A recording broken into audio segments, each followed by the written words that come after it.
First, I would like to, let's go through a little bit, and Sharon, if you'll just, I've done the, one of the things is I work as a caseworker. My background is IT, and I work with business software systems. So I offer to just help when they said, well, would you like to be in this group to help, you know, make it better? So I'm a caseworker. I go out and I do what you do. But I had some business background when I worked that just kind of like said, use what I've learned, and this is what I call giving back. So I think this is what you all do. You give back every day. And Sharon she does intake, and she's also one of the coaches. Does everybody know what a coach is? Okay, there is, and on the website, that is the very first line in your FAQs, there is a CMS St. Vincent de Paul website where you can go, and there are videos where we focused on the changes to intake and the changes to casework, as well as documents. And so the FAQs, the helpful hints, and a user guide will be all posted on that site that you have the login to, or the URL to, on that document, okay? So that's what, and the coaches are listed there also. Coaches are users, people just like yourself, who have gotten to know the system very, very well. And so they're out there and have offered their time to answer any questions you might have, troubleshooting. And they know a lot of things. So like Sharon might answer a question that you have that she's much more familiar with because of how her parish does things and her conference does things. We'll go down to the next one. Okay. So really the goal of today is to show you and make you feel comfortable with going through entering a case into CMS. That's the goal. So that's what we want to do. And so hopefully at the end of this, you feel much better about it. You feel very comfortable going through the system. CMS is Case Management System, which is the computer system. Case management is our process. How many people here do case intake? How many people do casework? How many people do both? And how many people have never logged on? Okay, all right. So we've got a variety of people that do different kinds of work. And there are also different conferences. I don't know whether you realize it or not, but the conferences work differently. They're set up differently based on where they are, how their workers are, how many workers they have, how many volunteers they have. Some use case managers to assign the cases. Some have caseworkers, case and call take people do both. So some they go out and pick their case. So that affects some of the screens that we see when it comes to assignment. So when we get there, I'll remind you that that's what it is. Today, case intake. How many people are wondering what case intake really means?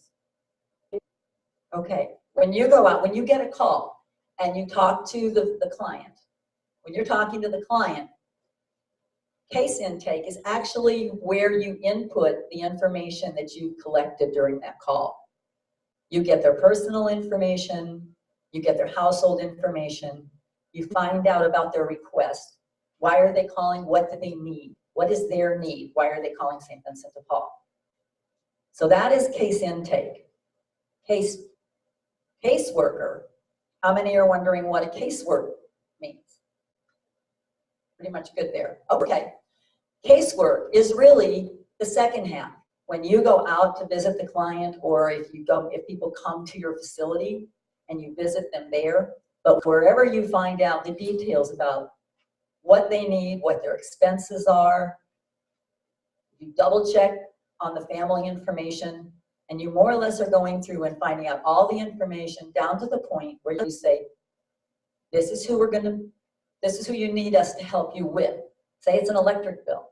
So we can pay $50 or $100 towards your electric bill. And then that generates a check request to the treasurer who pays it. And then you will go back and let the client know that you've done that. And then you will close out the case. And we're going to show you in this system how you go through all of that. Okay? So everybody now understand what casework and case intake is? Okay, great. That's important, because if you don't know what it means, just Makes it harder to get through.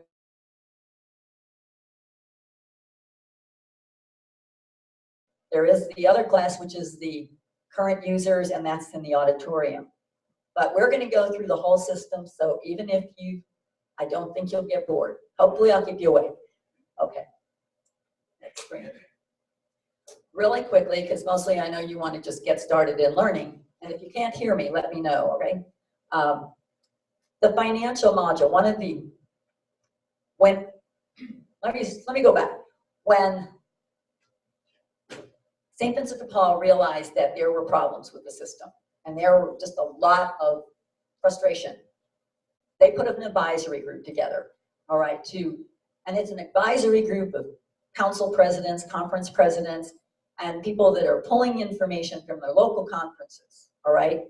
And it's users, it's people that use it and have users working, volunteering for them in their conference. So they're stabilizing the financial modules. There was a lot of issues with that. They've made lots of headway, but they haven't dropped the ball, they're continuing. We have developed a user guide that we're just putting a couple little extra touches on it, and that should be online. That's really how you use this system, what I'm going to show you today. So user guides for that. The search function. How many people have trouble with the search function? Lucky. If everybody else is lucky, but I know because I feel your pain. There's sometimes search doesn't quite work the way you want. They are developing it to add, you can search by caseworker, you can search by conference. So that's coming very, very soon. Our objective for our team, which there were 6 of us, all right, who are caseworkers, case intake people, conference presidents, a variety of levels, all right, who came together in January 25th, I think it was. We got together in a conference room and we walked through that system, field by field, and pointed out where we had problems and we were hearing problems from our other users. And our goal was to streamline the system so that it would be much more usable, much more user-friendly. You could get through it in a quicker period of time. That meant 2 things. Somehow working with what we had and making the changes we could now, as much as we could, because we had constraints, we couldn't really do a total redesign. There is going to be a 2.0 that will be even a bigger change and make it even better. But we did some really pretty good things. That's what our goal was. And they also addressed what they call response time.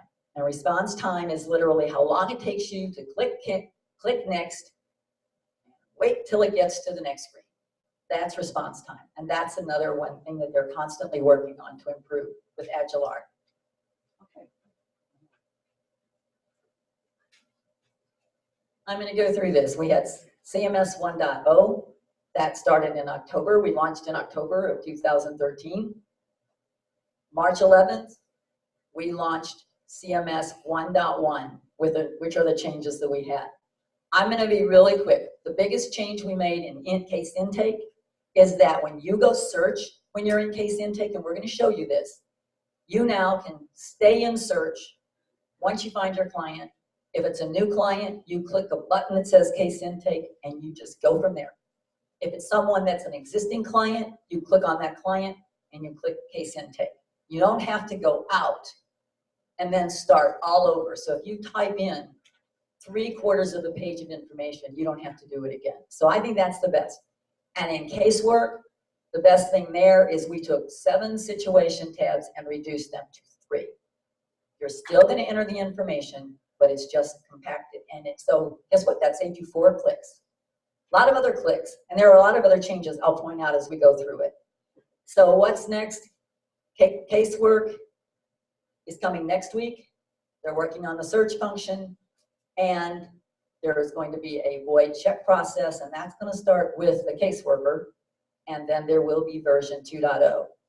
E-history has been, they brought in e-history. There's now occasionally a tab if you had an e-history person, but we're not going to concentrate on that today, and I know that they're still bringing some things in. So, okay, so I think, any questions? We ready to get started? All right, okay. log over to CMS. All right, so why don't we go ahead and log out, and then the URL for CMS, I'm not going to make her do it again, but up at the top you will see, if I can find my little thing here. Works. Okay, right here, you can see it is http://cms.svdpgeorgia.org, and you press enter and it will bring this screen. This is where you log in. Has anybody never logged in? Okay. When you get there, most times your login is going to be your first initial and your last name. And your password will be the same.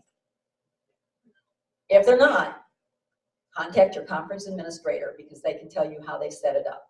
But almost all the conferences are using first initial, last name. Everybody got that? Does that help? At least now you know how to get there. All right. Here we're going to use a test ID. We are in production, but we're using a test conference. So it's GA1. And we just have a default of SVDP. And then hit enter. No, you don't have to put your conference because it's going to know who you are based on your login. All right, a couple of things. If you look up at the top line, which is an extremely helpful line, okay, the top line shows home, profile, search. The other two are not as important, and then log out. All right, home. Home is essentially this screen that you're showing. My profile is where you can change your password, and it's where you can make sure that your email address is accurate. Please make sure your email address is in there because it helps you get messages. Then search. So we're going to look for a client, and we're going to search and go search and then clients, right? And what we're going to do is we're going to look for someone by the name of Anna Maria. And so you just put in the first name. And one of these search techniques, and we'll see if it works today, is to use a % sign. You can put it at the beginning and then put letters after that, or you can put letters in at the beginning and then put the % sign after that. All right, and then her last name is Gambrini, Gambrini. Everybody see that? Okay. And then we will give her a social security number of 71122. Believe me, these are all fake. Yes. I'm just, because it may be spelled incorrectly. One of the reasons is that it could be spelled incorrectly in the system. Yeah, it just helps you find it. And one of the best searches you can make now, if you have it spelled incorrectly and you use the social security number, you're invalidating your search. But social security number is always your best, the last 5 digits of the social. So if when you're talking to a client in case intake, or you're visiting a client, if you concentrate on if you get that information, that's very often the only field you have to put in, because you shouldn't find you shouldn't find 2 people with the same social security number. Yes? No. Only 4 or 5 digits. The last 4 or 5 digits. No, never put in the entire social security number. And never give it to anyone either. I mean, that's the thing to remember. You protect that number. You don't need to have all 5. I mean, you don't need to have 5. You can have 4, but it's best to use 5. It just reduces the possibilities of duplication because it's that last 5. And for right now, you can, and the more information you put here is going to save it. But let's go ahead and do a search there. Okay, we didn't see her.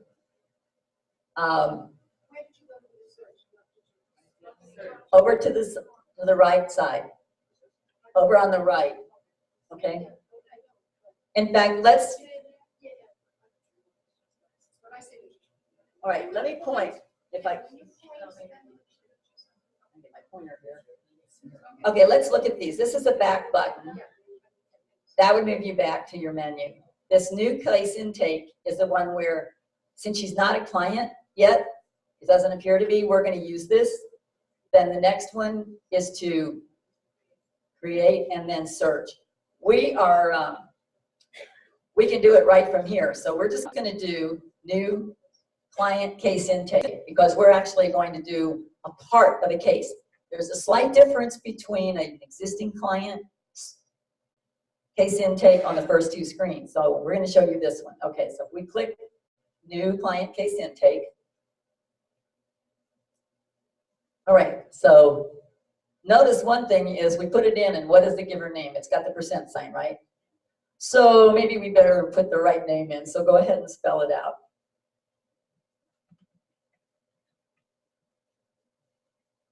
Okay, when you got that, if you tab down to gender and don't do the drop down, which is our point to gender.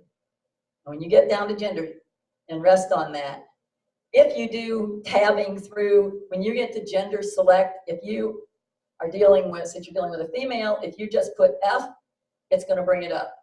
If you do a drop down, it will give you male or female. You tab O, see? Okay, does everybody see that? Okay. Question? Yes. Yes. What's the difference between new client and create? New client and creating a client? Previous experience, a new client and they will create. What's the If difference? you went to try to create a client, you're not creating the case. In this case, I really can't think when I have ever used create. It's a very good question.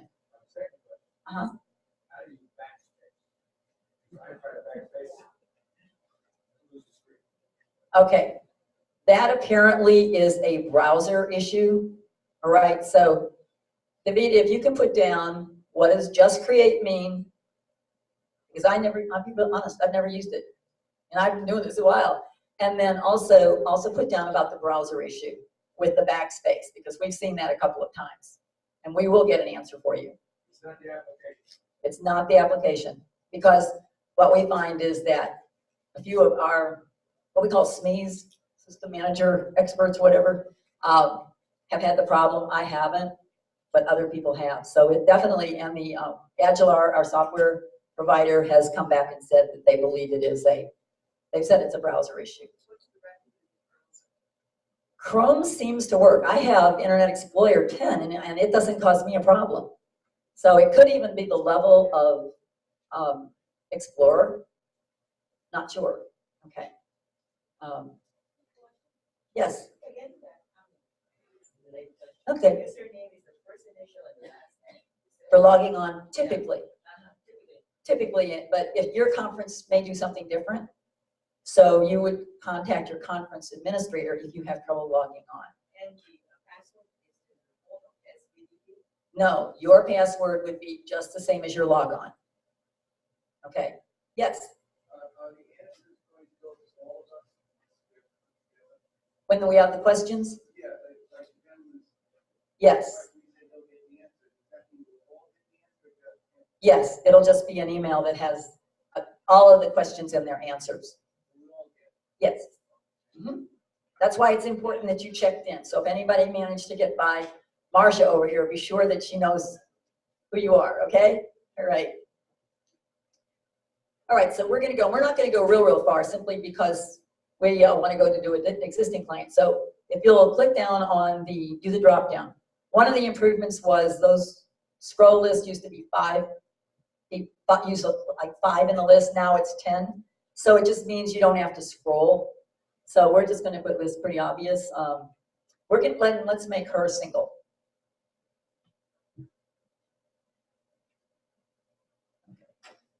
Ethnicity, all right, you're on the phone. You really shouldn't guess. And when they go out to the client, they're going to be able to correct this information. So at this particular point in time, you can choose unknown race. All right. I mean, it's really, you can't tell by accents or anything else. So if you don't know, you can just put unknown race. But when you're out with a client, you should correct that. Okay, because that's really important for demographics. All right, you don't have to put anything about church, but if it's a parishioner or they offer the information, you do the click down on church. That's where you would take care of that. And it's especially, if we're helping a parish member, we want people to know that because we kind of like put them to the top of the list. Because they're supporting our parish. Okay, down to, one thing we did is we moved down here. I'm going to walk back, it's easier. Right, where she's pointing, we moved Spanish only. For those who have ever seen the system, they used to have it like way over to the side. So now it's down below, it's easy. If you get a call and it's a Spanish speaking person and they do not speak English, then you would click that there. Okay. But she's okay. She's probably speaking Italian. So anyway, all right. Now the next would be if the person is homeless, you would also click that. In the next group, it's other aid. And it's listed, they did add section 8. So you can select, let's say where she's getting food stamps right now. We're not gonna, okay. All right, date of birth helps. So when you come down to date of birth, and you can do, you don't have to use the calendar because then you've got to go back to get the right year. So in this, you would put like the month / day / year. And she can be born in, say, 1969 or whatever you got. There she is. All right, so now let's give her a cell phone number. And we can put in, go ahead and just, now you do not have to use dashes. Just when you either tab forward, go to a different field, it will populate the dashes for you. So you do not have to type in the dashes for your telephone number. All right. And now for an address, let's put 939 Beacon Street. And then just come down and we're gonna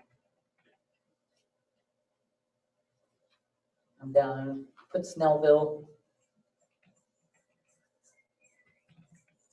And then when you go over to the state, you can hit G. Once you're over on select, or you can pick it, or you can actually just hit a G and it'll take you to Georgia. If there's many G's, it'll take you to at least the G's. You won't have to go through a lot of them.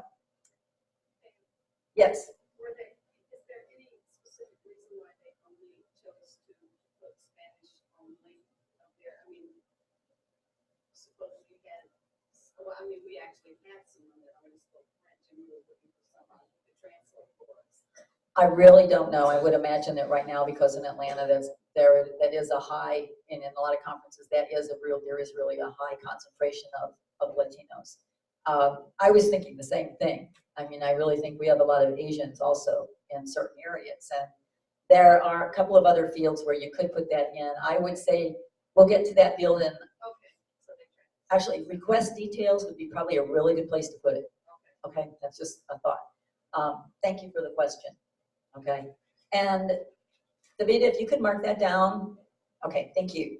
All right, and the zip code, please, please, please, please, please, please remember to put in a zip code. Please, double check it. You don't want your caseworker, like searching for what it is. It's really important. It's you can actually escape this screen without it, but zip code is very, very important. Yes. Good question. The mandatory fields, 99% of the time, they are actually marked with a red asterisk. So there are, and eventually you will hit a field for zip code that is required. But this is one that really is important that first time. Okay, this is it. 3,000 test conference. Don't have to do the county and you don't have to do how long. So same thing if you wanted to, you hit the G. Any other questions? Okay. Let's just hit next. We won't worry about how long. How long they've lived at that location. It should be 30,000. No, it's an informational thing. 30,000. 30,000, you need one more. Really? It does validate. Thank you.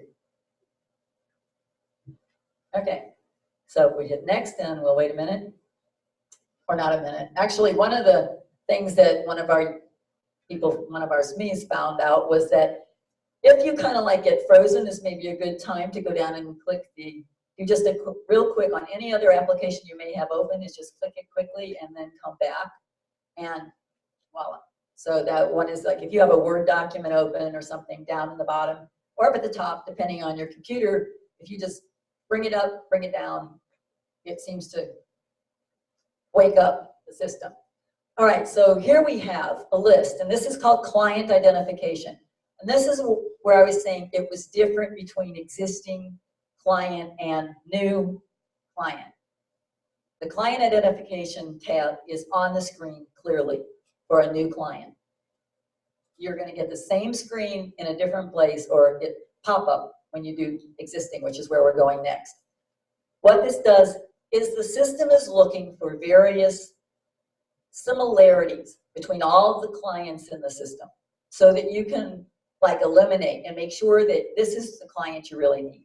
So there's nothing close enough. I mean, their names aren't the same, the addresses aren't the same. Maybe you'd think Anna Angelino, or but for the most part, if they share a date of birth and if they share a social security number, then you would say, I'm going to click that one. Otherwise, we are going to go out of this. We're going to click next because we don't see anybody that really looks like they are the same.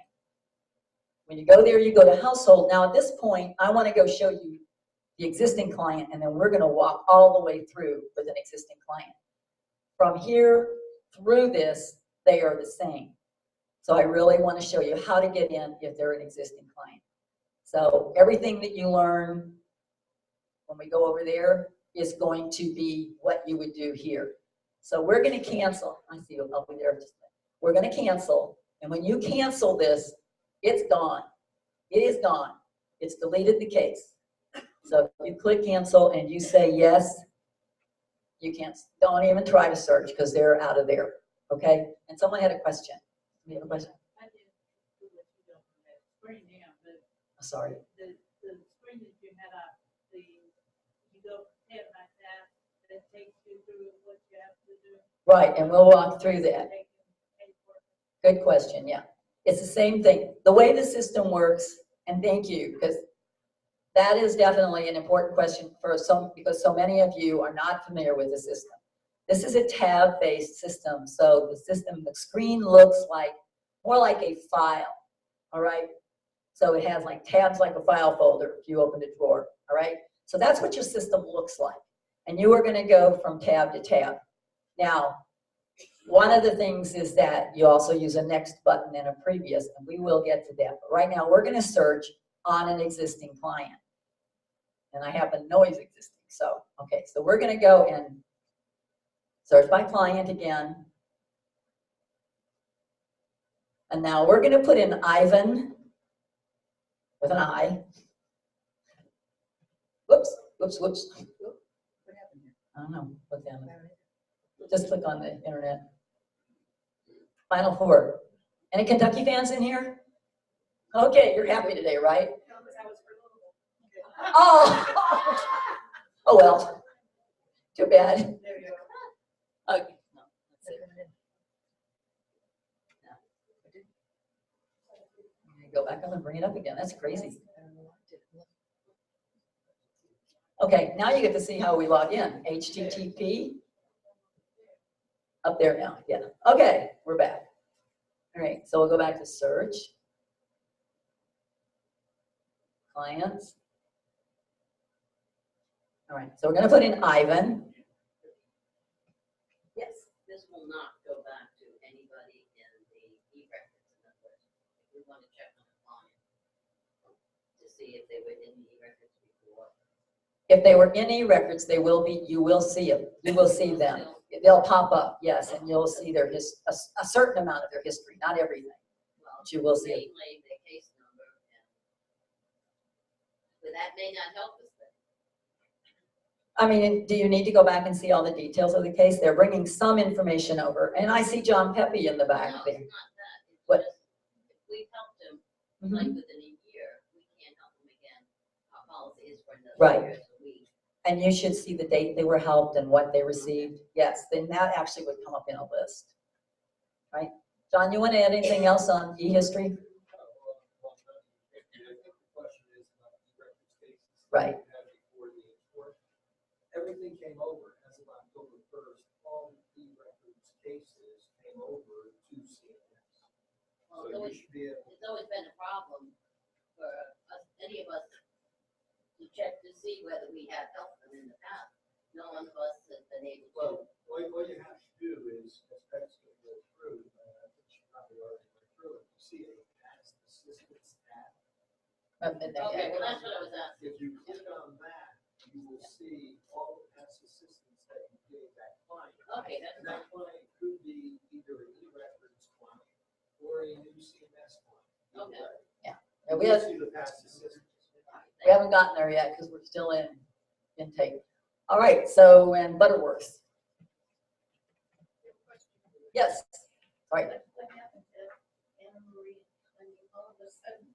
What I did, okay, you were writing, what I said is that because from that point on, it's the same entry as it is in an existing client, and we want to show existing, we canceled her out. We said, oh, we're not going to help her. Yeah, we're not helping Anna Marie today.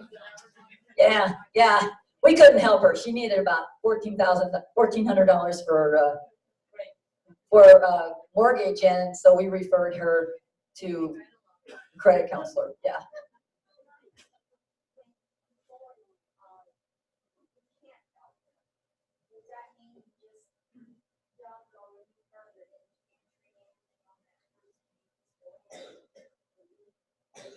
You might not by this time have already decided you can't help, so we're going to keep going and we'll show you what happens, because you can keep information on the client even if you don't help them. And they close the case with assistance, without assistance, sorry. All right, so if we do let's do a search and see if we find him. Be brave. Okay, there's Ivan. Now, when someone is a client, means they've received assistance, or it could be they're in the process of it, and it has a case number. We're going to click on that, and you only have to click once. A lot of times in a lot of systems, you just have to click 2 times. So you can get there just with 1 click, but it won't hurt to do 2 either. All right, so now we're going to look at the information here for Ivan. Now I want to highlight one thing, all right? We are now on what is called his existing client profile, his existing information, the way it was when we helped him the last time, all right? You want to take a cursory look at this and say, you might want to scroll down to see the address, or at least the social security number, and that pretty much is a good, because anything else can really change. So again, the social is really good. Says their key history is unavailable, therefore he was not on the records previously. Right, or it didn't come through. But that is one place you can check the history. All right, so, and this is very new, it just came in over the weekend. All right, so we're going to say, all right, this is the same person. Now I want to create a case for this assistance that he's asking for. All right, so now you go up and you will go to case intake. Everybody see it? Okay, click on case intake. Don't change anything on the profile on that first profile screen. You're just going to do a quick look. Any changes you want to do to update your system, to update his record, any changes, you want to go from the client profile once you're in intake, okay? Because you don't want to change his original information. You may need that. So the system is going to pull the 2 records together so you'll have what it was and where it is now. Any questions about that? Okay. It's easy to make that mistake, and I've done it myself, so I thought I'd help you learn from my mistake. Yes? Is there any kind of warning saying, okay, you're changing, you want it? No, there's not. It's because when you go to the case, it's just knowing when you go to case intake, that's when you start your collection of data for this case. It will stop you to change it. No, it won't. It will stop you? No, no. And that's probably a question ask them about Davida. If you'll put down just a question of what happens if you, or why isn't there a warning if they don't want you to enter or make changes on the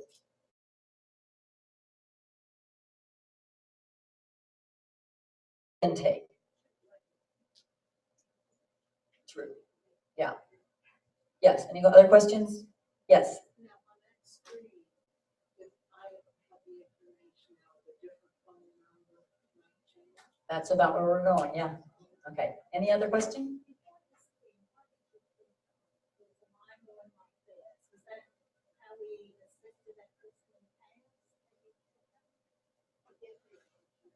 To get here, we clicked on, let's go back. Let's just click back. Okay. Now, this is another funky thing is when you're doing some changes, it will like make two records and it will bring them back together at the end. So, yeah, so pick on Ivan. That I have Angie out there too. But sometimes it does separate, all right. Okay, we're now in client profile. It's hard to get back to the very beginning unless I go all the way out. But what I did is what I clicked was case intake. And then that brought me to that, well, Sharon did, and that brought us here, okay? So now you can make changes here. You're talking to the person, and let's say he's still married. In this case, we don't really know he's white, so let's change that back to, well, we do because he's been there. Okay, this is an existing client, we know his ethnicity because we've had a caseworker and they visited the client, and so that's why it's there. All right, church, he declined, say it, he does speak English, and we have two things that help. Let's say he's still married, so no big problem. Let's say he's getting some kind of Medicaid, all right, for child. So we have his date of birth. Let's go ahead and change the cell phone number, all right? You can just change, so you can just go over type, and just type in whatever. If it's only a part of it, like say still have 770, you just overwrite, highlight what you want to change. And now let's go down to the address. And let's say he lives in an apartment. Somebody should have put that before, right? But he lives in an apartment. He's at the same address, but lives in an apartment. So in the second line, all right, we'll put in apartment 30 or something. Now, the deal about this is Google Maps didn't like it. And before, it would actually append that information to the end, and then they couldn't find it. Well, now, Google Maps won't do that anymore. It will hold that first address line. So one of the things you would really want to do is if you want to note an apartment number, put it in front of actually the street number. But this is easy. This will not print on the form, but you should be talking to the client anyway, right before you go. I mean, I do. I don't want to risk heading across town and getting the wrong place and nobody that knows I'm coming. So typically you would call your client. All right, we're good here. So now go on down. Let's see, we have the county. We don't really need how long. So we click next. And we're going to go to the household information. Still can't tell if first time you have to make, right? What you do is, in this particular, what we will, if you now look, okay, that's a very good question. Client profile tab is now like white. All the others are grayed out, but this one is white, and that means it's now what they call hot. So only in case intake, cannot do it in casework, but in case intake, you can jump back here if you need to. All right, if you wanted to check on something, let's say you're here and it said, what's the strong? What is it? Supplied first and last name. It says Ivan Butterworth down. We're going to go look at it. All right. So how many people can see the screen? You think it's the same guy? Same first and last name? All right, so we're going to look. We're going to check. But just while we're here, since we've had the question, you can go back to client profile without clicking previous. You can go through any of those, and once you get to the tab, you can go back to client profile, in case intake, okay? So you can do what they call tab hop in case intake, okay? All right, so let's go back down to Ivan, and we're gonna click on that. Okay, so now you see the current match, and let's come down and see what information we have. So if we scroll down, all right, and now it looks like it's the first guy. Now if you do intake profile, click on that, and then let's take a look. Okay, so now you can see it's the same person. I mean, the social security number is the same. And so now that you know it's the same person, you can click select, and it's gonna, now it's gonna be using that intake information because that's the latest information, all right? If there's anything you need to change there, you actually can go back to the, just click on the client profile. If you change it here, make sure there's not a save, so you would need to go back. So this is like saying, I know that these two tabs represent the same person, so therefore I am going to click select because I want to continue with this particular person. If you think this isn't it, then you click back and you get that list again and you go to another person.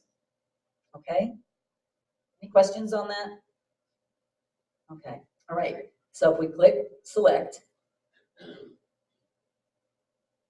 and it tells you at the top what the areas that they're looking at for matches. Okay. All right, so now we are on household screen, and I'm going to do something so that you can see how to add the spouse. We're going to delete this first one. We're going to delete the spouse. So we're going to click this button. Everybody see that? It's really easy to get rid of one of the household members. So you click it, easier than it should, and then you can click update. Voila. All right, now let's say, we could have changed her name, but I wanted to show you how to use delete. Now we're going to go in and we're going to say that her name is really Jean, and then Butterworth.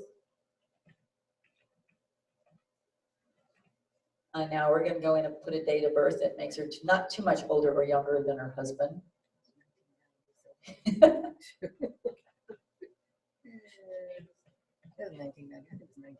Yeah, okay.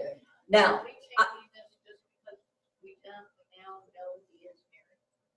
yeah, he was married before. See, that was, she came in, they found out that he was married during their case visit. So that's part of his previous record, and it held on to it, okay? We're just deleting her and putting her back for demonstration purposes. Any other question?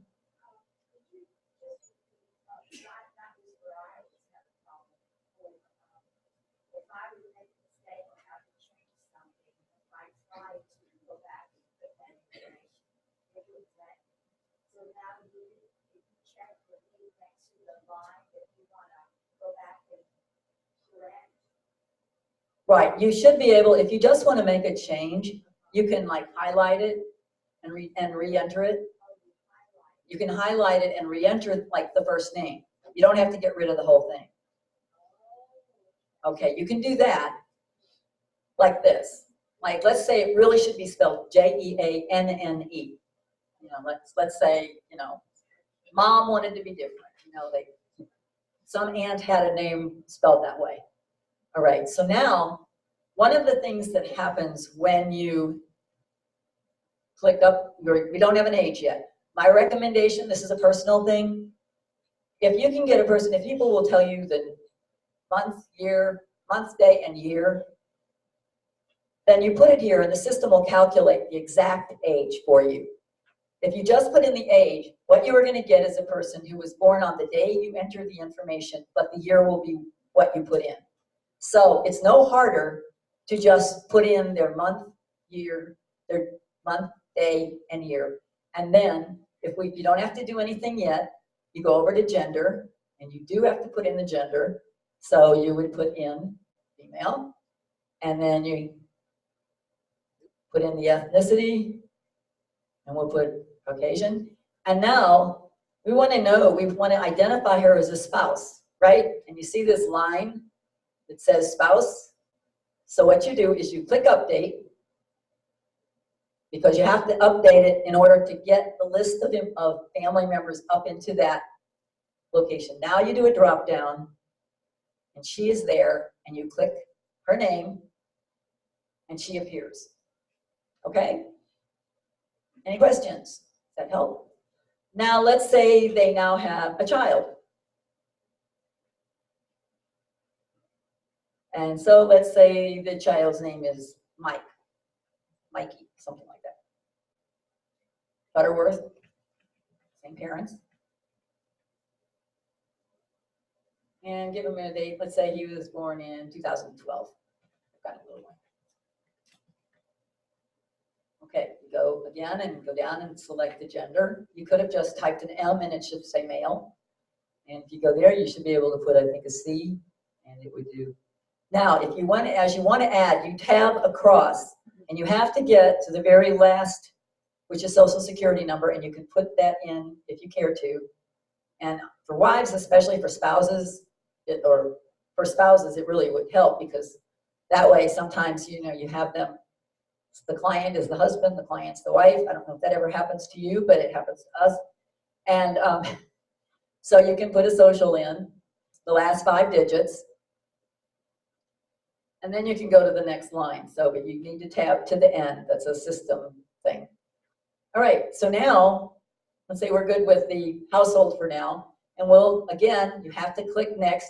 Oh, but let's see. I want to see what happened. I've got a question about client profile. So if I click on client profile, okay, and I go in and I look and I go double check and say, oh, I want to check to see, do I have my apartment number in there now? I do. And so now I can just go back to household. And then let's click next. We don't have anything else we want to do. And you know, it never hurts if you want to click next to see if it would have gone directly to next. That doesn't hurt. I mean, you're not going to break it. Yes, another question? No? Yes. Some people don't have a social security. Some clients have this I know. And it's not, Repeat the question. she was saying that some clients don't like to give or won't provide their social security number, or they don't have it. Yeah. And the social security number is not required. That is not a required field.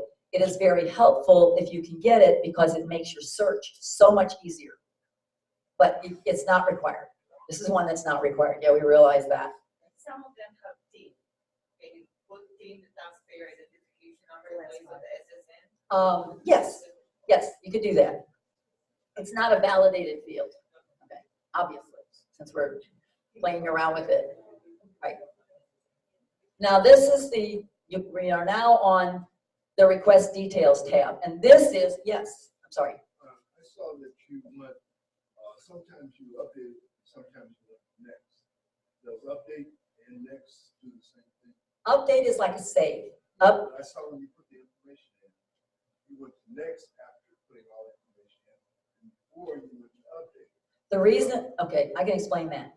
Good question. The reason that I used update was that on the household screen, update is the only way that you get the name of the family members up into that field above for spouse. So the only way, so that's why I did update there. And it's also the way that you can generate the name, not the date, the age. Okay, next moves it forward. And you don't usually have to do update. The only way, go ahead. Okay, that was my question. Okay. Basically, do you have to update, can you go next? Every time you want to move to the next tab, you will click next. And it will automatically. And it automatically updates, yes. Thank you, good point. Okay. Did you hear that, sir? I think there was a question over there. Okay, different questions, okay. All right, so now we are on request details, all right? This is where you're going to say what the people are asking, what need they have. So we will say, in this case, let's go put down that it's utilities. No, let's put rent. Let's say he needs his rent. And he has some of it. but he doesn't have all of it. So let's say he's behind, he needs $300.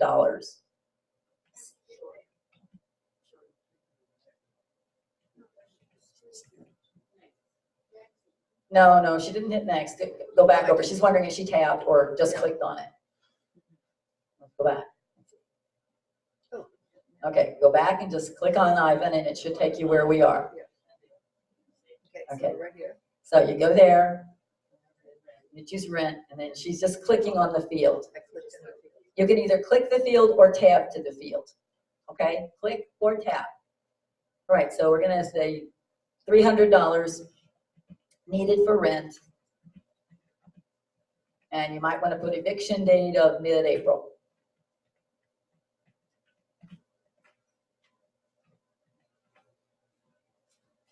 And if you had any other assistance, go ahead and tab to the end so you can get down to the next line. Go back over. Yeah, you want to go back. It's not tabbing. See, it's not tabbing. Okay. This particular, yeah, this screen shows differently. I tell you what we're going to do Yeah, is if we take that little arrow down at the bottom, you know where the page is? Yep. No, all the way down. I think it's way, way down. See that page? Yep. All right. You go that. No, let's see. There's a way to actually expand that. Click that and see what happens. That's not going to do anything. It's not tabbing over. Yeah, there's a way. No, there's that one. It's as expanded as it can. There's actually like you can hover here and pull it over and make your whole screen larger. And rather than Yeah, I can't do it on. take the time right now, I will put it and document it and put that in the information. Okay, because it is helpful. Because if you anybody use an iPad? Okay, you can do this on an iPad. You need an app called Photon, Photon, but you can use your iPad to access this. But for anybody who has an Apple product that doesn't use Flash, it doesn't recognize Flash. So it's more than just this system. This app, Photon, Photon, when you launch it and you click this little lightning bar, it will bring it up, and so now you can actually use Flash on a system that uses Flash, and you can then do this there, and it really helps to be able to expand it all the way across, just for entering data. Okay, so we're just gonna, if you do the drop down, can I get back to it? Oh, back there, can you, there you go. What did you do? Tell them what you did. Okay, what I did was I went ahead and tabbed, and then it saved it. Okay, did everyone hear me? No. All right, what you do is you tab. Go to your tab button. After you type in what you need, go ahead and use your tab button. And what it'll do is bring you down to the next line. Yeah, in the system, what you really need to do, whenever there are multiple columns, is tab across all the way. And then tab one more time, and it's going to take you to the next line. All right, so anything that has more than 2 columns, you just tab, tab, tab until you get to the next line. All right, so we can put in, let's do a select and put in food. And then we'll go to, we're just going to put food. And Just food. yeah. Because we can, usually it'll be like Kroger certificate. How many people have like food certificates or vouchers or, okay, we're going to show you how to do that later.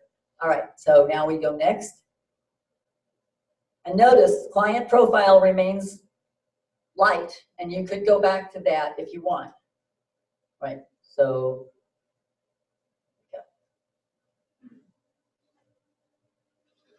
Right, now we're on other agencies. So this is a question, and we're not talking about St. Vincent de Paul because we know, we have a record that we help them, but it may help you to know if they've gone to a place called Fish Agency or the Salvation Army or anything like that. So you would, when you ask them if they've received assistance from anyone else, that you can put that agency in. So you can just use Fish. It's a quick type. And then put in the amount and the date and what type of assistance. the purpose. Yep.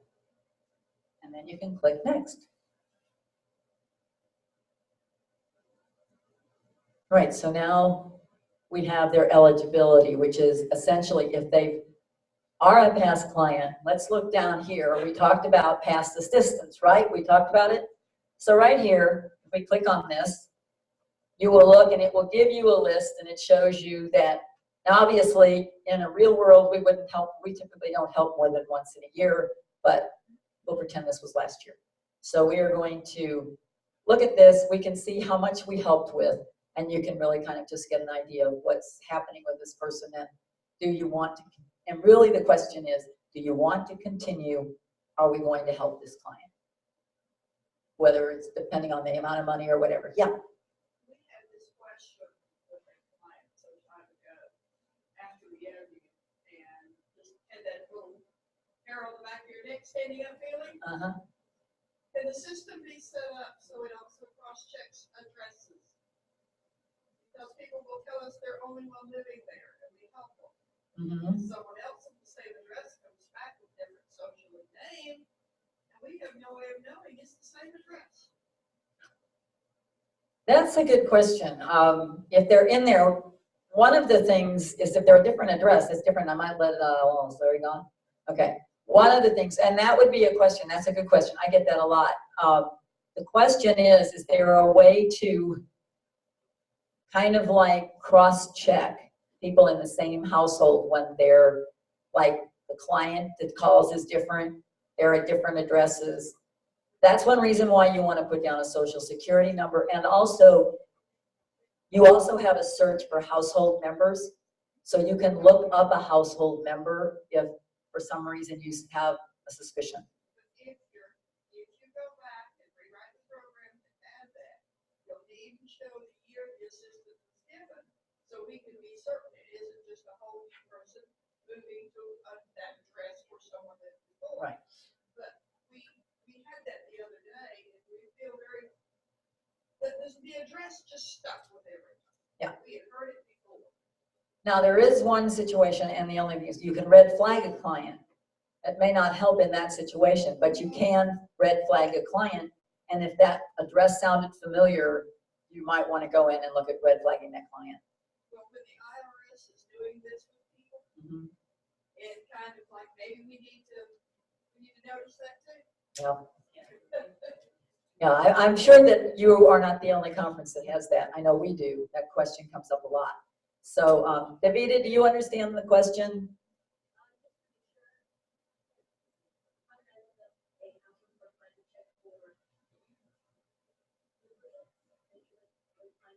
Duplicate households, right, with different names as clients. The address, the physical address needs to be the criteria, not the name or the social. You might be able to do that, actually. We can look, let's see at the end, let's go just search on an address. You have an address, we can search. That's what I was wondering, because Yeah. that was what came up. Yeah, because you can search on an address, and that can be the only thing you search on. So I thought maybe they were at different addresses. Yes. We asked for help, and then the same person, the same address, for different person, like a month, a month, the darn time to reach the same address. So I chose to check my address. Well, is this at a different time or that same time? In the same year, in the same year. Like that, the mom called for help. This one we paid off the month. So the next year, the daughter was even. Right. So, And- we had, the media wasn't right for me to help. But it's kind of the same thing, is that one of the ways you can do a search to get that information before is to like do an address search. There's also a household member search. So you can go in and put in the household member name, and it will come up and tell you what household, where you log them. So you can actually trace, if you know the household member's name, you can actually put that household name in if they give it to you the same way that it's in the system, and you can look it up that way. So you can do a search by address or a search by household person. And that is a possibility that you could You could see it that way. That's why you want a really good list.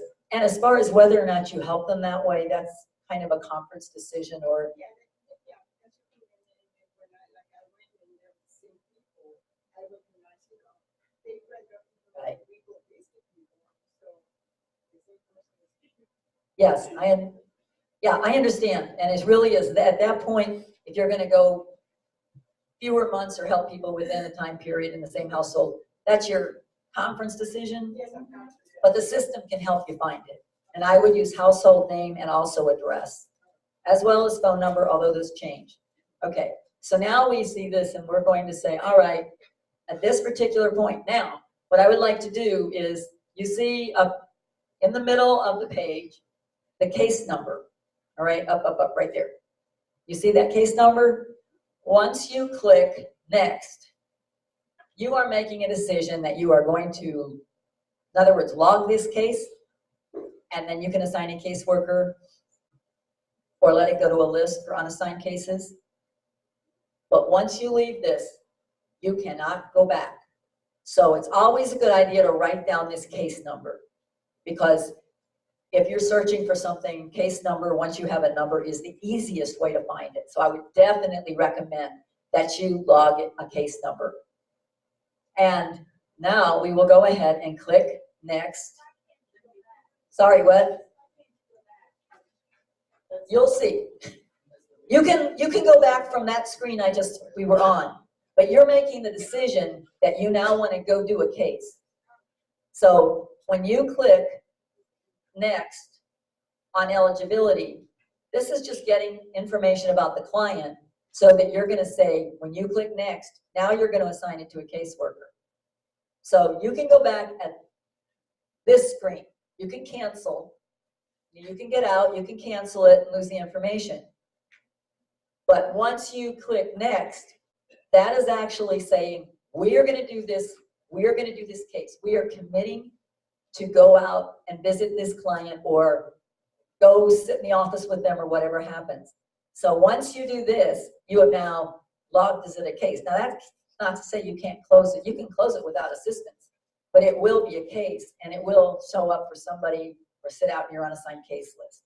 Does that answer the question? Does that answer the question?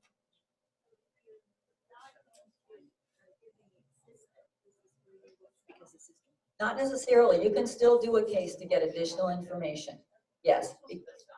Because once you get into the case and you find more things, you can still close it, but it will save all of that client information and you can close it without assistance. Because if they call again in the future, then you see that they did call. Right. And that's why I like to get at least to the point where you're giving them a case number. Yes. Okay.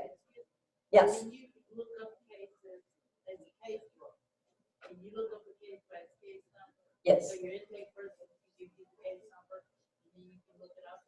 Really, it's just as easy to go to the log. We'll talk through that when we get over to the how we get our cases. That's a good point. But that's another good reason to log a case number. Yes. Yeah, we'll go there. Save is similar to update. If you want to, the only time you really need to save any information is, let's say you're going to go get a cup of coffee. Now this system only stays up 15 minutes, all right? So if you've entered data and let's say you're 2/3 of the way done or even through one page and you have to leave, but you're coming back. You don't want to lose what you've just saved, right? When you click next, it will save. But if you haven't clicked next, save will hold the information that you've just entered. So if you want to go make a cup of coffee or a pot of coffee and it's going to take you some time, that's what you want to do. Okay. Okay, the case number. Now, is this the only page that you'll see the case number? Like you go to the next screen, will you see the case number again? Let's go to next.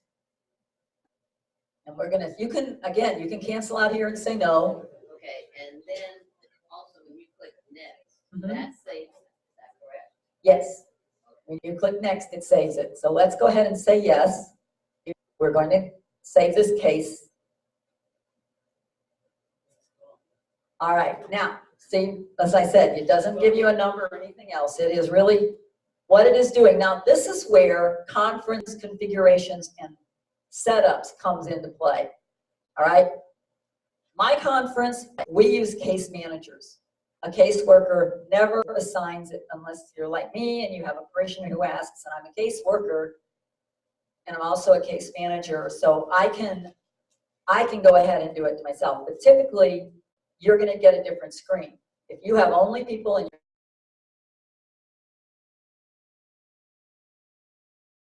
your is okay. In this particular case, you can assign a caseworker. It could be you. Let's drop down and do the select. And let's put in GA1, that's me. We want to find me.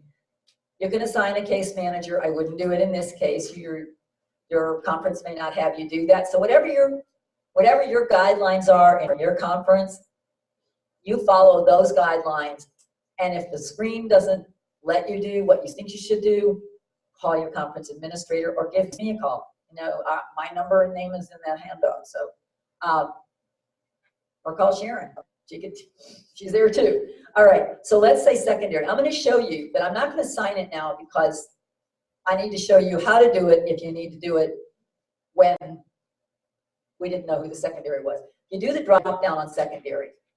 One important thing is secondary people can be caseworkers, but can also be somebody that just goes and rides along.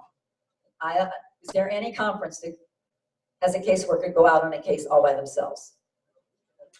Right, exactly. Everyone has two people go.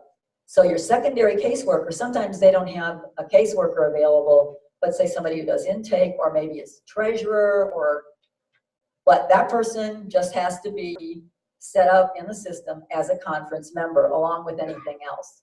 So, and once they are, their name for their conference will show up in this list. So we're not going to assign them right now because I'm going to go back and show you something later. So now we are going to assign it. This is the other thing. Once you select somebody as the caseworker that's going to be assigned, you need to click assign. Assign is really important. If you click done, it goes to a list for unassigned caseworkers. So just be sure that if you assign it, you click assign, which is pretty simple. Yes. Mm-hmm. We're going to show you. That's the next, that gets into the casework. What he wanted to know is he said he had to change his secondary and he wanted to know how to do that. And that is in casework, and we're going to get to that. That's why I don't want to assign a caseworker now. I could assign it actually. We'll do it. You can do it. It's better if I show you in the other one. So it's like we have to assign it. It's a reassign no matter what. Okay, so let's go assign. Oh, no, assign it. Let's assign it. Yeah, I want to assign because I want to go out and show them.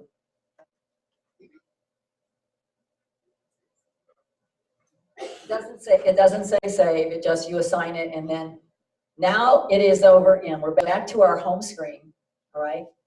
And now we're to where you are a case worker, all right? So we're going to go and click on my assigned cases. Now, if you didn't assign it, it would sit here, unassigned cases for caseworker, okay? But we're going to do my assigned cases and hope the good old Ivan shows up there.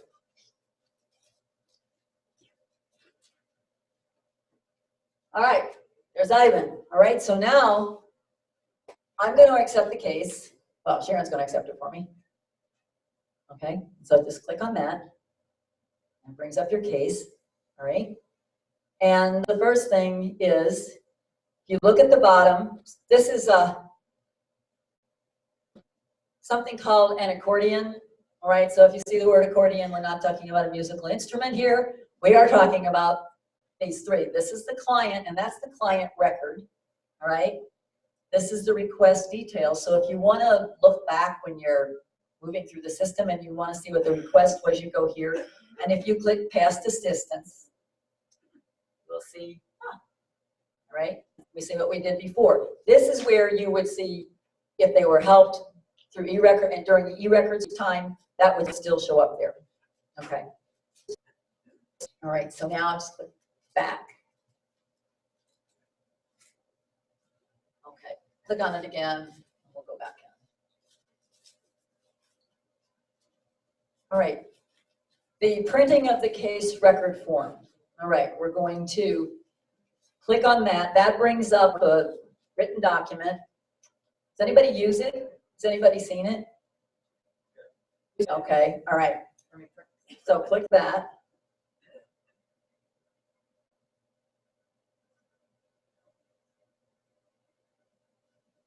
All right, so now you have the case record form, which is in two parts. All right, what the case record form, this is the one that comes from the system and it collects information as you're going. Excuse me, Dave, that's not the one that I was given to use the CMS system, that's the old one. Oh, this is the same one. It looks like it, yes. They look very much the same. And this was designed by St. Vincent de Paul, so they look the same. I know, it's the one we use, the old one. So, but this is what comes out of the system. You scroll down a little bit. Yeah. Now, I want to point out to you, and this is something that we are fixing, is to be fixed very shortly, is you will notice that really it's bringing in information from your past case. Let's go to the top. Is there an apartment number? Did that form change from the inception of CMS? Not from the inception of CMS, no. Perhaps St. Vincent de Paul, yes, but not CMS. Not that I know of. Right. She's asking. Yes. We often, because we're just getting on to CMS, when we go on to casework, this is where we take our information. Right. Because it's gonna populate the same drop downs that you've been doing. So Right. basically you did the reverse, you put it into the CMS First and it produces this. Right. And so we still are not sitting there with CMS, we go out on a case. Okay. Fill out this information. And it's Right. Basically the same thing we've always. That's not the form. No, it's basically. I mean, the form that, does that form have a food voucher form? Does it have what? Sort of clothing voucher form attached to it? No. Okay, well, that's not the form. No, that was the CMS one. What we'll do though is on that request, they'll say, what are you requesting? Say food. You have a family of 4, whatever it is there. And then that Right. will be our input information. Right. This form is something that is generated and it collects the information from the system and it prints out whatever is in the system. It's the only one that I've ever seen since I started using CMS, which was from the beginning. E-records form was different. The e-records form would have been different. They didn't have this form. Yes, we've got a gentleman here.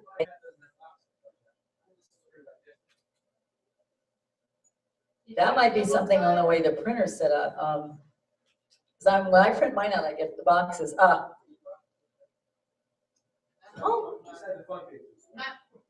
that is, by the way, that is something that CMS potentially is going to try to. Yeah, I know, and it's very light. Those are the words I have.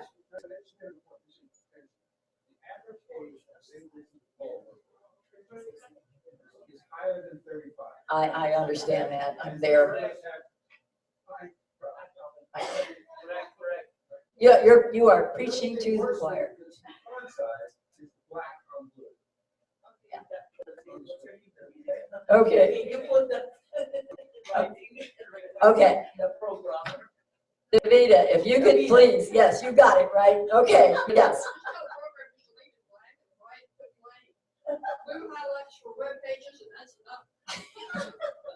Good point. Okay, so for printing, there's one way, which is you hover the middle of the screen and it brings up, and this is typical of most PDF documents. So this isn't the only one. If you've got any kind of PDF, that's where, and it's fairly recent. So there's your printer icon. You can make it bigger. You can arrow down so you can make it bigger. So, you know, there's different things you can do, but this is the normal Acrobat, Adobe PDF. There also is, you could go up on your browser and use your printer icon there. And you can do Control P, yes. All right, because different computers are different. And we're gonna really see that when we get into casework as we proceed. Okay, if we'll exit out of that. Give it no apartment number. Do you want to get into that? No apartment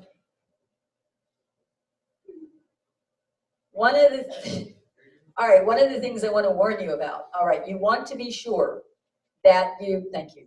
It's one of the things that you want to always call the client first, right? My suggestion, let's go out of this, because what's happening is, you notice it's brought a lot of information in from the previous case. You notice that? We haven't been to the case. We have not been to the client yet, right? So what's happened?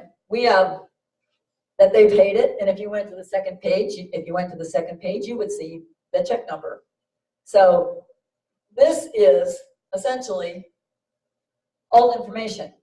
Now, that's a question we are pushing hard with Egilar to clear that, all right?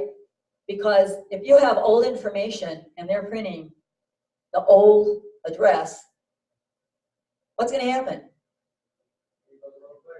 Yeah, now if you call them first, but if you've got the old information and that's the only place you think to look, well, you're not gonna have the phone number either if they've changed their phone number. So here is my recommendation, and this is something that we bugged them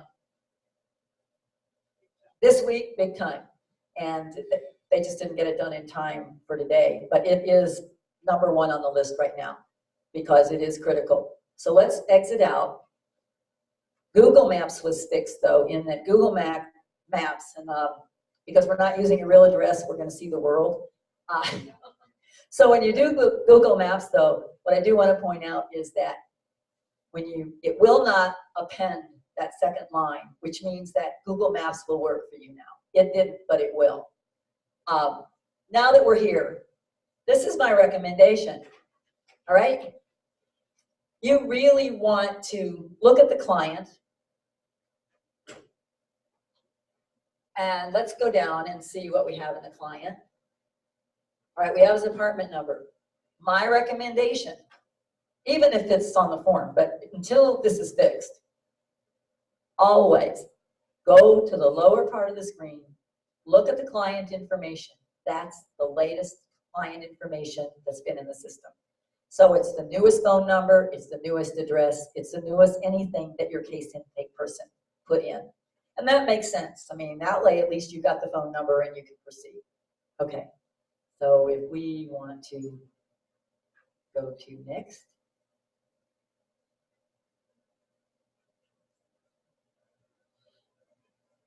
Right. So here we are, we're at the visit, okay? You've already been, right? The prepare tab is what you do first before you go. You find out where you're going, you call, you make your appointment. Now you've been, you come back, and now it's time to update the system. Aren't you glad we're here? Sorry. Okay, so now you just do the drop down and you put the kind of visit. You just select. So let's say it's a home visit. Now, you want to put the date in where you went there. So if you're not doing this that night, you want to put the actual date in, because you want to be able to really see the length of time. And also the same thing on your request details in case intake. If you have a lag time, you want the real date. You don't want the date the system gives you. You want a real date. So here we'll put in today's date, or yesterday, or 2 days ago. Time flies when you're having fun. All right, now under minutes, you just put in however many minutes, and then you put in your miles. Now, guess what? Guess what happened? Who's missing? Do you always have somebody go with you? And what's missing? Secondary worker. All right, now let's see if we can tab down. No, because it only takes the workers that are in the list. So what you do is that you click previous, and you go back to prepare.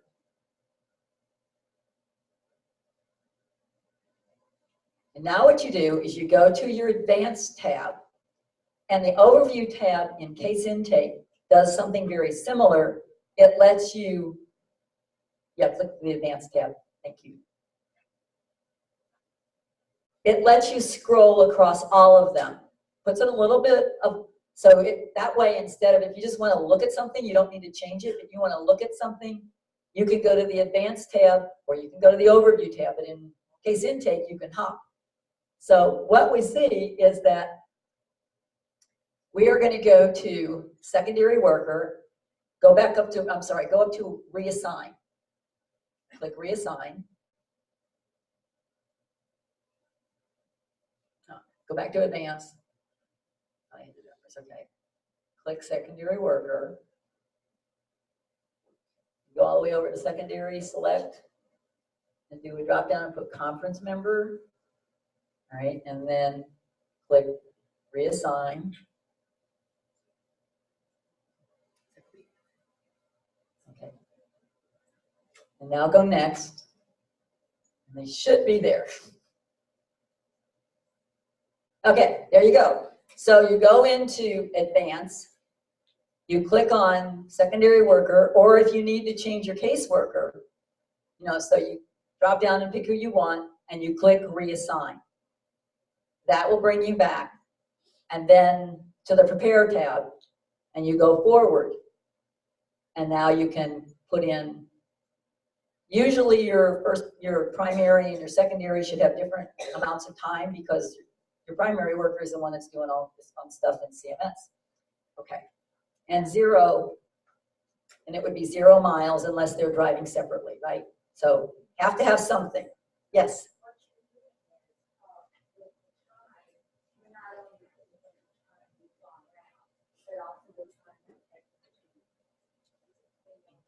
Right.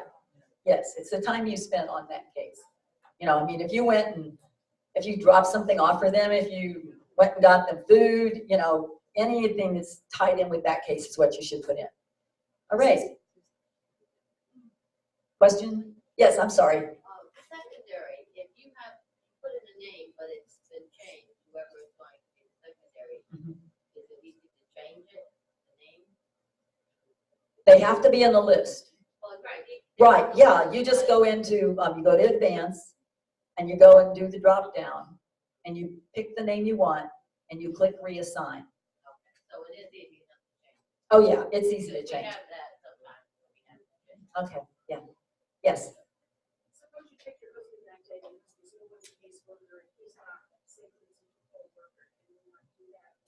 He has to be in the system. Doesn't mean he has to do anything. I mean, if this is something, I would recommend if you have someone that is not a, I mean, you know, they don't do casework, but they do go on ride-alongs with you or something, have them set up in the system. It's not going to hurt anything, and then you have a record of who it was that went with you. I mean, the conference president, I mean, the treasurer, just have them set up as conference members. And okay, yes. Where do you put, as an intake person, taking the information, where do you put Mrs. Smith is very sick? With that information? The reason why, you know, she's requesting. You mean as a case intake person? I would put it in request details.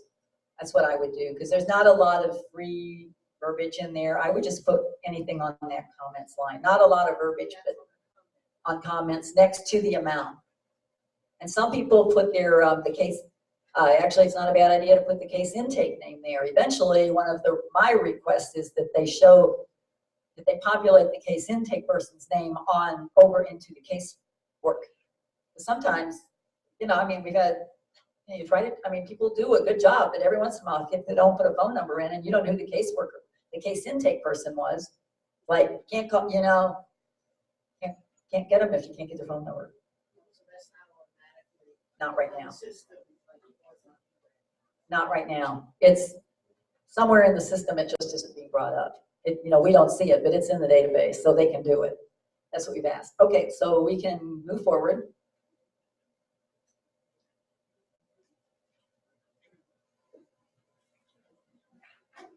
Okay, here we have the client record. It's showing you who it is. We can just kind of scroll down and see if it is what we think it is.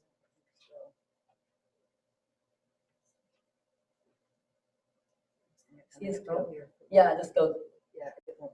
yeah, we can just hit next because we Yeah. haven't done the changes.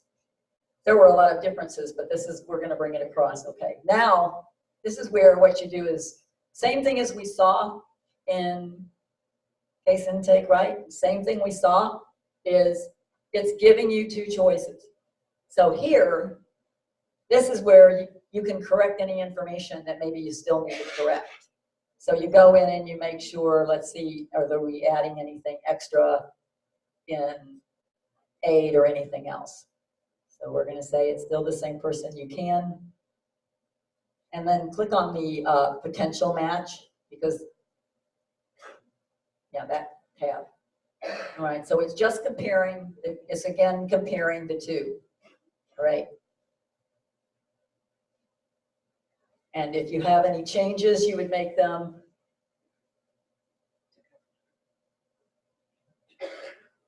Now look back on the other one, did it have Yeah, the, it did. it had the That's the apartment. apartment on So Curve. this is the one you want, okay, and so this one, you wanna leave that and you wanna click, that's your update, right? Yep. My eyes aren't seeing that far. Okay. Yes. So you wanna look, you wanna compare, and the one to the forefront is the one that you want, is the one that it's going to save, all right? And say yes. Because now it's updating it in the caseworker, all right. I think we've seen everything we need to. Anybody have any questions about household? Because we did a lot of it in case intake. You all done it. And this is what we have. So I don't think we need to show any changes. We've shown delete, right? Showed you how to delete. We showed you how to add. We showed you how to add the date of birth and generate the age. And I think we're good. I think we can go. He hasn't had any changes right now. So we will click next. All right, this is one of our, we think, our big improvements.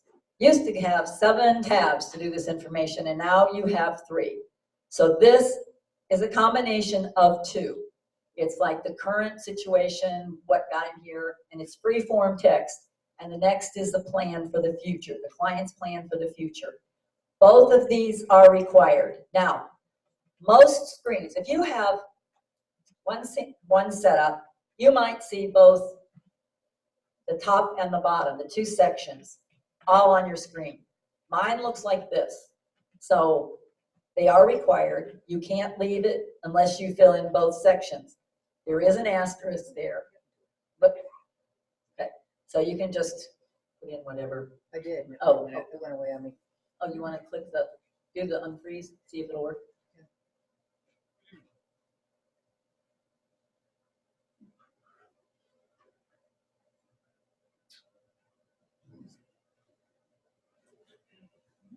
Okay.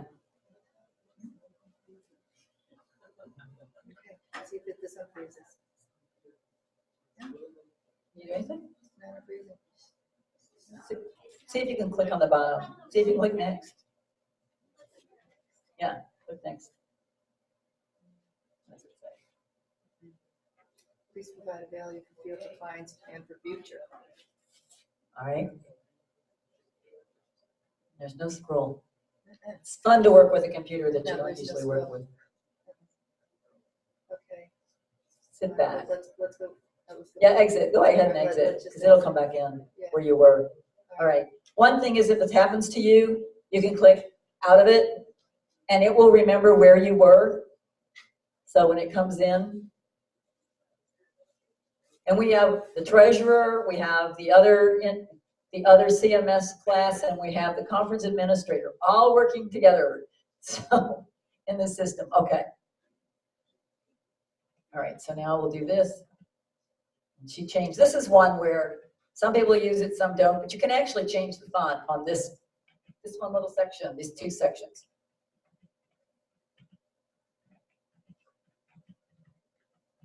So then if you just want to pull the scroll bar down and see if that works. All right, there's the second section. This is the future. Whatever they're doing to try, I have one client, bless her heart, I mean, she works part-time and she's going to school. She's going to barber school. I thought this was really interesting, and they pretty much said, she said, they almost guarantee you a job, but I'll continue this in a minute, because it's really interesting, it was cool. All right, so now we go next. We put this in, we've done the top and the bottom. We go next.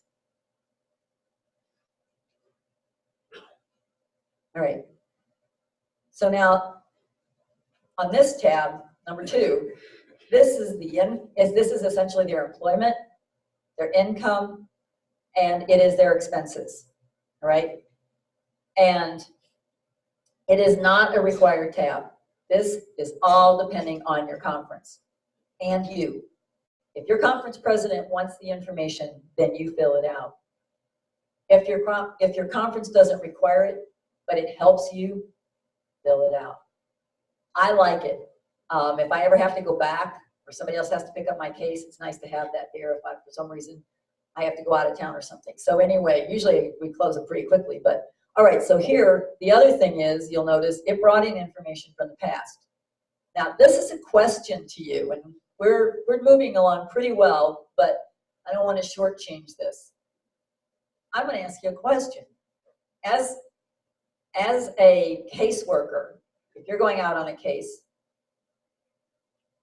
and you're filling out the system, do you like having that? Because if it's the same, you don't have to re-enter it. Or do you think it's safer to just, this is a new case, I don't need any of the old case information showing up on my screen?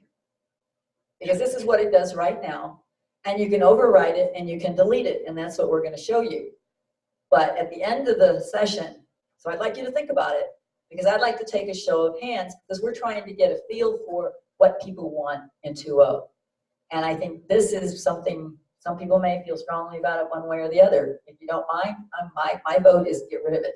But, any questions? Yes, get rid of it, but you want to know when they were previously assisted, so Okay. they won't use the system. Okay, and that is always, remember the thing is, that's always down here. Always down there.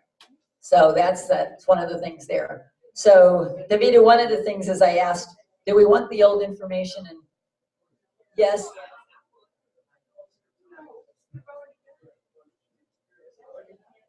I'm sorry.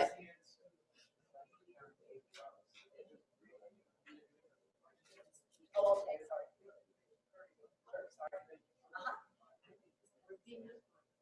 Okay. He wants me to repeat the question that's been asked of me, and I apologize for not having done that. My question, and pretty much I'm getting mixed feedback, but what I would like is just at the end of the session, I want to give you time to think about it. I want to keep us moving, but this is bringing in old information. Is that a good or bad thing? Do we recommend that they don't do this anymore? They get rid of this, they make a change and not bring in the old information because you already have it at the bottom part of your case, all the way through it. So we'll re-ask that question, okay? Any other questions? Okay.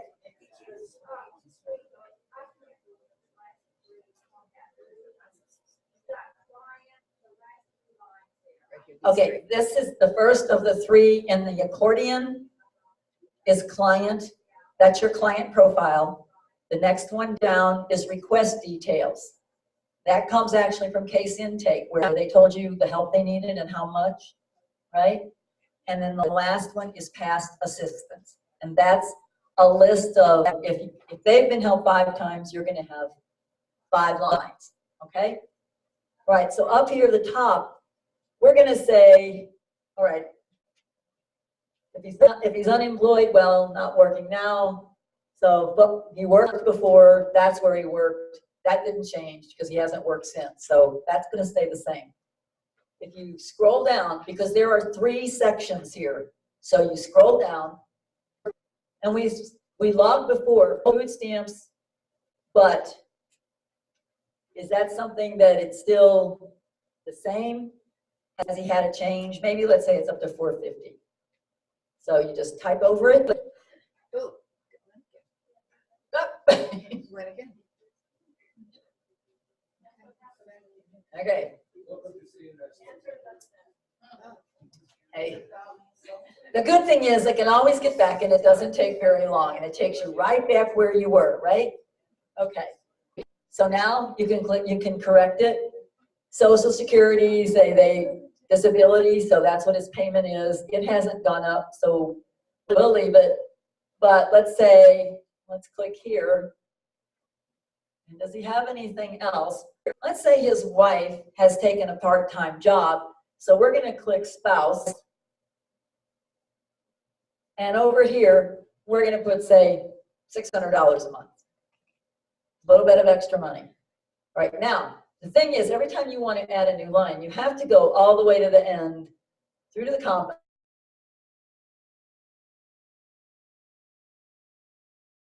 tab, and then you can go down, tab one more time, or you can come, yeah, and there you go, and then scroll down, and it'll show you where you are. Okay, now we're at expenses, and that is something I do want to, it happens to me, it doesn't always happen to everybody, but when you're in the middle section of income, when you tab, when you tab the one more time, it takes you to expenses, which is the last section. No big deal. Scroll up till you get to income if you haven't finished everything. I have to do something, I still haven't had time to ask them why in the world that happens. All right, so here we've got expenses. We've noted that what they're asking for, that's the old stuff, all right? That wasn't part of it. Let's go down and look at request details. Did they ask for utilities? No. So we're not going to ask for it again. We're going to go back. Whoops. Click down. Sorry, I need to go to advanced. Yeah, advanced, yeah. Yes. Can't do much. Okay. So here we are. So we scroll down. And where we're here, what we're going to do is we're going to delete this. So just click the button. You don't really need to update. You can update if you want to get it off your screen. Otherwise, you can wait. And when you click next, it's going to go away anyway. That is an expense. Well, actually, this is an expense. So it's an actual expense. So let's remove the delete. But we're going to remove this because we don't need that help. And we're going to remove this. So just take that. We want to take it out. Here we go again. Here we go. This is crazy. I know, it keeps doing it when you, I know, I did. Yeah. It's a different, different computer. Computers. Yeah. We didn't practice on this one either. All right. So we get that. I'm doing it this way. You do it your way. I'm doing it my computer You do way. it your computer way. My computer way. Yeah. There we go. All right.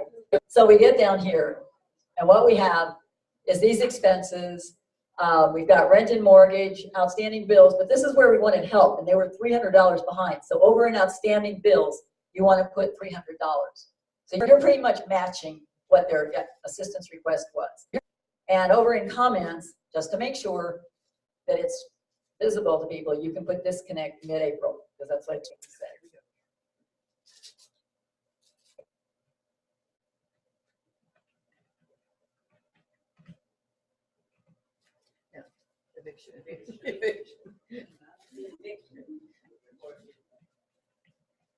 Just need Siri so you can talk to her. That's right. Hit next. All right.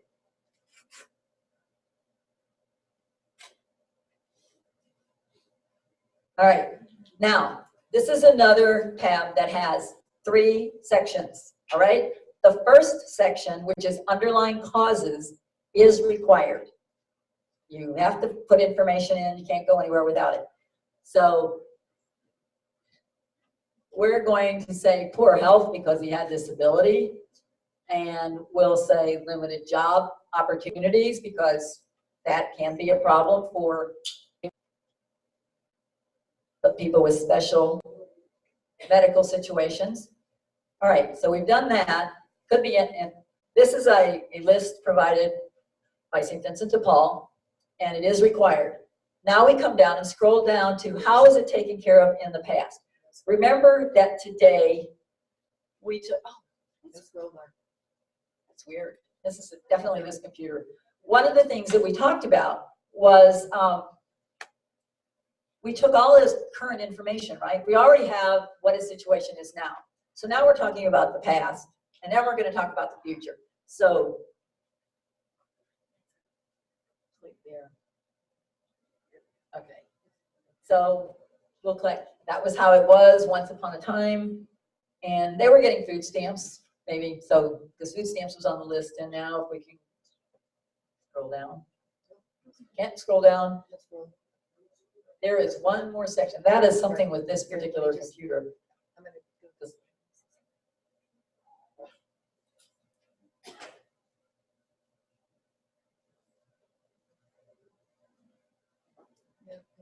All right.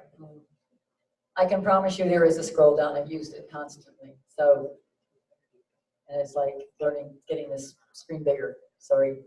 All right. So let's click next. The other one is the future. It's not required, so we can get out.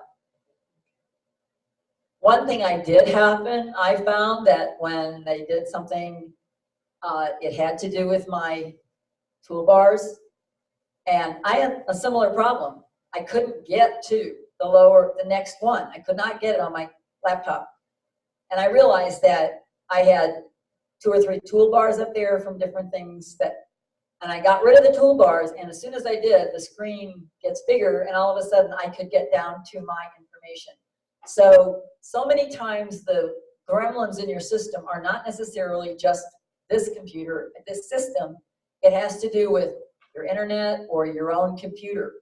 All right, now we're going to add the assistance, and we're going to add the rent. So if we click on Add Assistance Request, click on the category, and go down and do housing. Yes, second and bottom right there.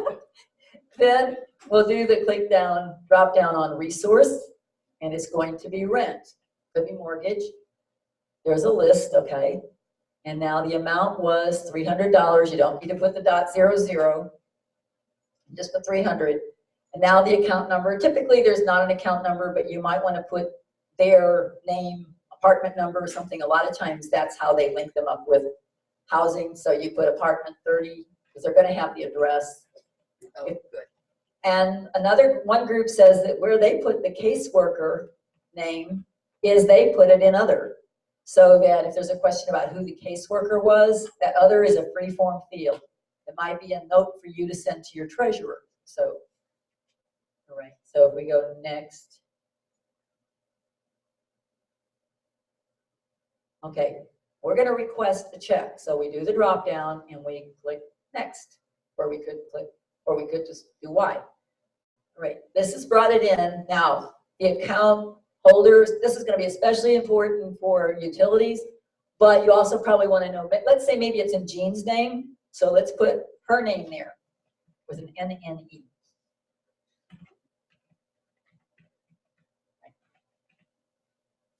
So the vendor category is housing.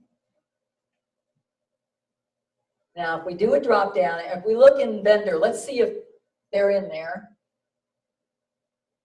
And you can scroll down to see if they're in there and all these different apartments. And we're not going to pick it. Let's say they're not there. So it's this person rents from a private renter, landlord. And so we click this button that says other vendor, all right? And now you can just put the name in. You can just say ABC, this one I use all the time too. And then just give it the address.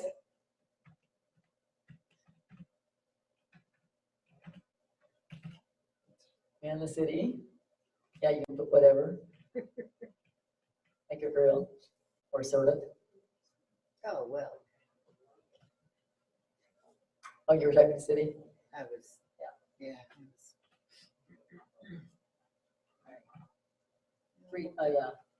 Snellville, Wilburn, wherever. And then if you do there, and you can do G, you know, you can just hit G there, and then just put the zip of 3,000. I wish we'd noticed this. 30,000, sorry. Yeah. 3 and 4 zeros. I can't see it, so I can't see it. Okay, click next, I hope it works. Okay. No, that's not the zip code for you. It's 30087. No, we're just gonna. All right. Okay, I have a better idea. You have the idea, right? Okay.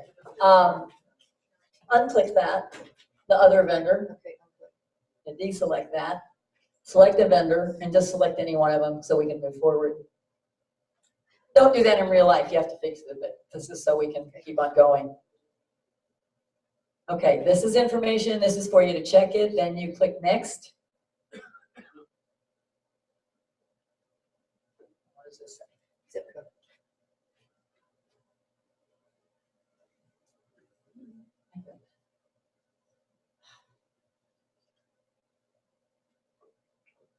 All right, that's an interesting thing. Let me go. Okay. Go back, yeah. Can you hover, is there any way, if you hover over this, do you get this like in Excel? It's not doing it. No, it's not.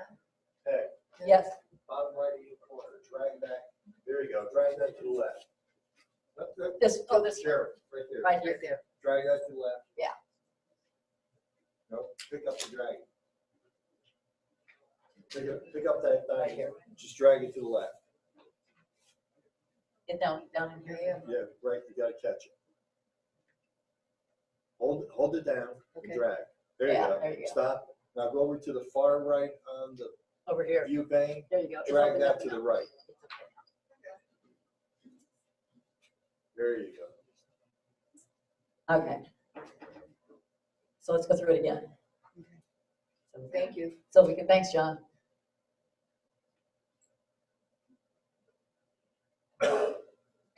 Oops, housing. Oh, no, no holiday? Well, Easter's coming, so, you know, it could be good.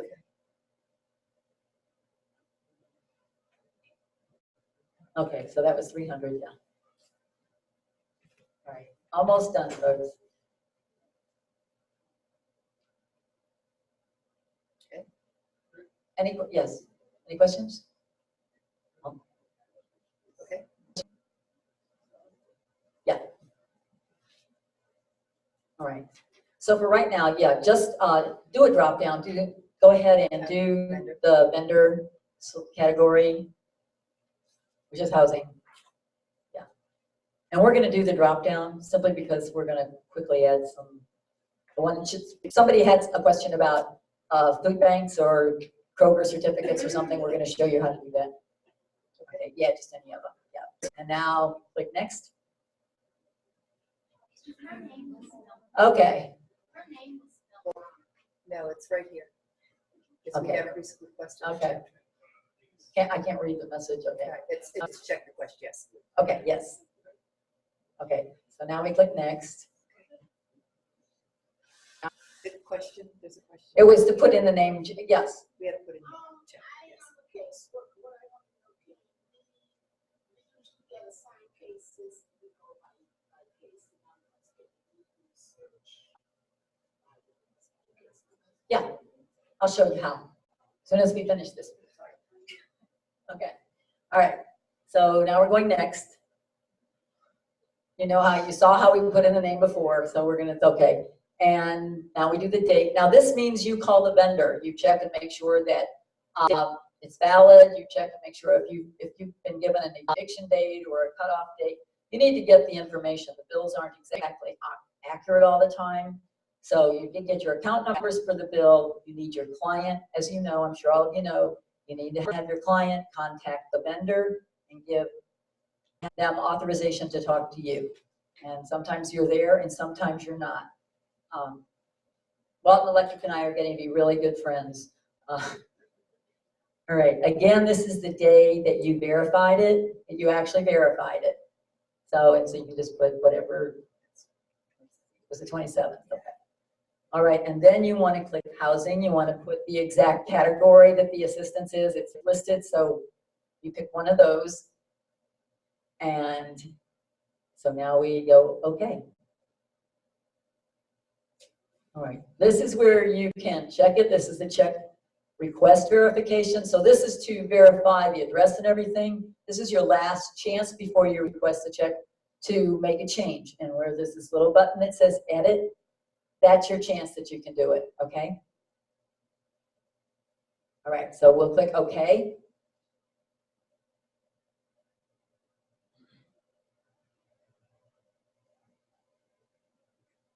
And gee, we have it out there 2 times. So do we need that? No, so let's double click on it. And let's go back and let's delete. And you say, okay, there's a check request associated. We have to withdraw it, so let's click back.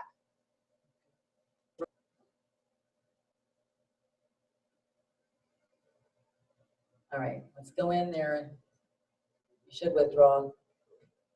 I'm going to actually show you an easier way. Okay. You just delete. Yeah. Just delete it. It still wants you to get rid of the check request first. Okay, I need to check that because it shouldn't go round and round because it's taking you round and round is what it's doing. Click edit. Does it let you do that? Thank you. He does more treasury stuff. Okay, click withdraw. And now you can do okay, okay. And then you should be able to delete it. Because, yeah.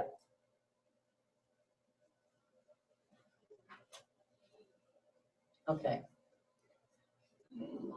All right, we are right at 2:30. We are about 5 minutes. Can you all handle it? We're about done, and the important thing is how to close a case. Yes.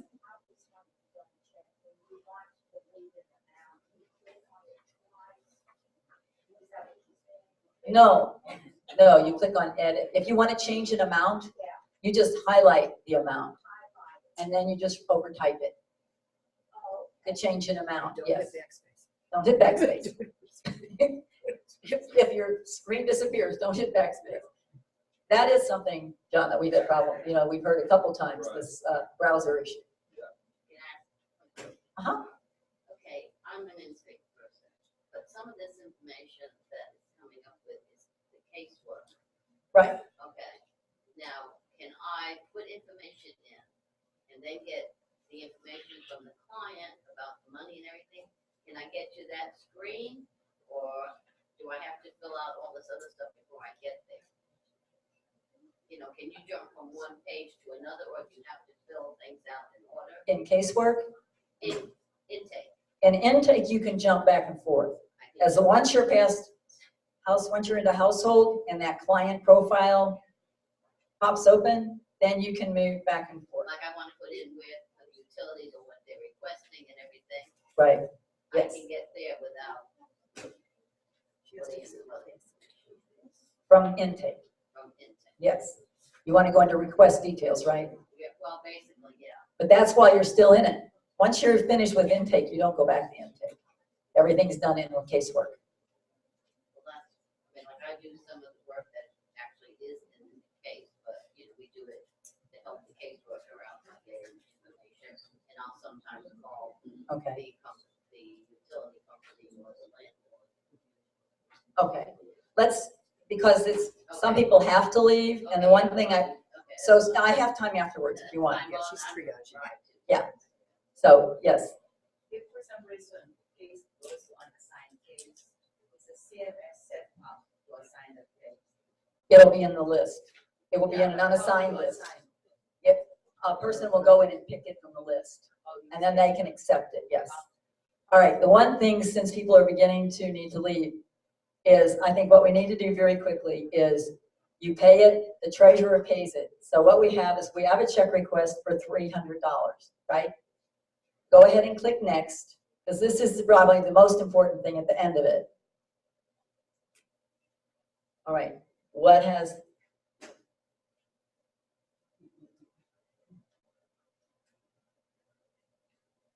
did have a check request, right? We do. Okay, so we click next. It should come back saying requested.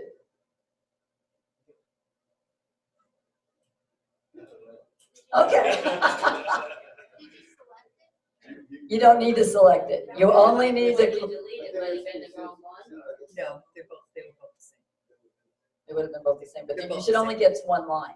You should only get one line. You shouldn't have one request. Go back to assistance again. Go back to assistance. Previous. Oh, that was previous. There, Sharon. Housing storage, rent 300. I can't tell you how many times I've done this over the last few days.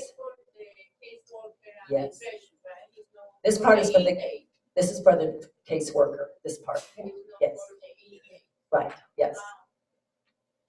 Nothing wrong with it. No. There isn't.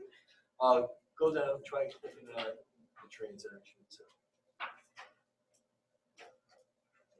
Oh, do request check. Because what do you want to bet?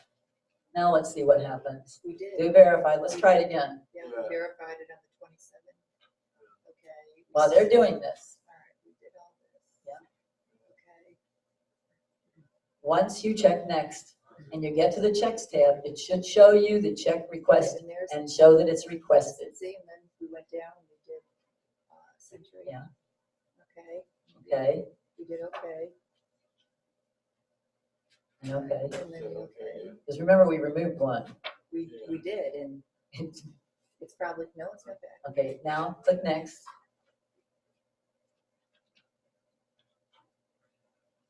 the answer is There it is. There it is.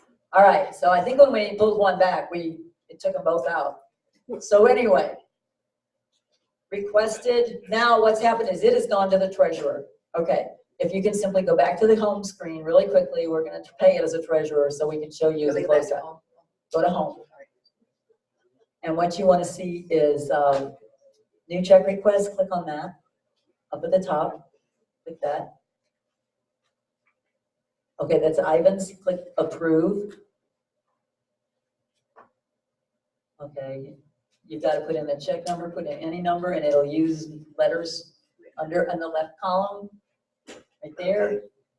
This is what your treasurer does. Right. All right.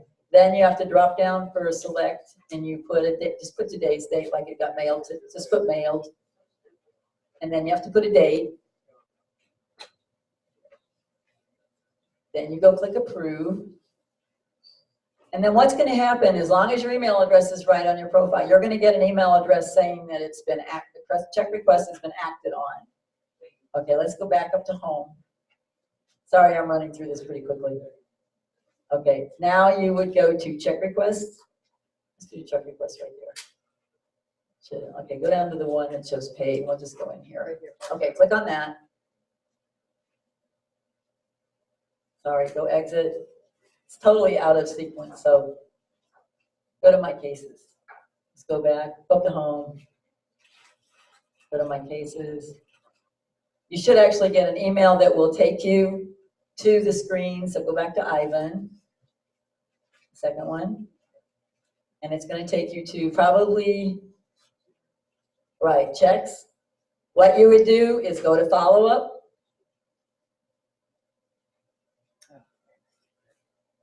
Sorry. All right, click the date that you call the vendor, the customer, or the client rather. And then you would put your information like you followed up with him. If you want to get a copy of your case record form that has all of the information, you can only do it when it's open. So go to advanced. We're going to really quickly just put it on advanced. You're going to print. It's where you can skip around, but on print, you don't even need to do it. Print, it's going to bring up your case record form. It's going to have everything, including the check number, your follow-up notes, and everything. So then from there, you can click back.